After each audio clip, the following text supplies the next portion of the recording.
શ્રી સ્વામિનારાયણ મંદિર વડતાલ સંચાલિત સુપ્રસિદ્ધ યાત્રાધામ સાળંગપુર ખાતે તારીખ 1/5/2026 શુક્રવારના રોજ પૂનમ નિમિત્તે દાદાના દરબારમાં ભક્તિમય માહોલ જોવા મળ્યો હતો। દાદાને વિશેષ રિયલ ડાયમંડનો મુકુટ, જરદોશી અને એમ્બ્રોઇડરી વર્કવાળા વાઘા અર્પણ કર્યા હતા। ઠાકોરજીની કેસર ચંદનના વાઘા ધરાવ્યા હતા।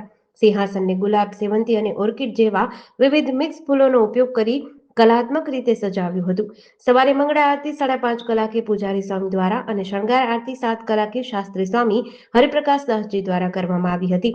આજે પૂનમ હોવાથી વહેલી સવારથી જ હજારો ભક્તો ઉમટી પડ્યા હતા અને દિવ્ય અને અલૌકિક દર્શનનો લાભ લઈ ધન્યતા અનુભવી હતી। સાંજે 4:45 વાગ્યે શ્રી કષ્ટભંજન દેવ દાદાનું દિવ્ય રાજોપચાર પૂજનનું આયોજન કરાયું હતું।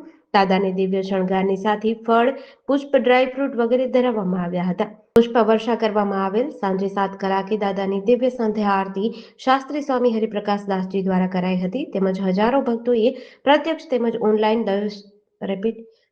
તેમજ ઓનલાઈન આ દર્શનનો લાભ લઈ ધન્યતા અનુભવી હતી। મહત્વનું છે કે શ્રી સાળંગપુર ધામમાં કષ્ટભંજન દેવ હનુમાનજી મહારાજનું રાજોપચાર પૂજા ઘણી વખત કરવામાં આવે છે। ભગવાન શ્રી રામના સમર્પિત સેવક હનુમાનજી મહારાજ પણ એક રાજાની જેમ પોતાના ભક્તોના કષ્ટોને નિરંતર દૂર કરે છે। તેથી જ શ્રી સાળંગપુર ધામમાં કોઈને કોઈ કારણસર રાજોપચાર પૂજન કરવામાં આવે છે। જેડીસી ન્યૂઝ સાથે ચિંતન વાગડિયા, બરવાડા।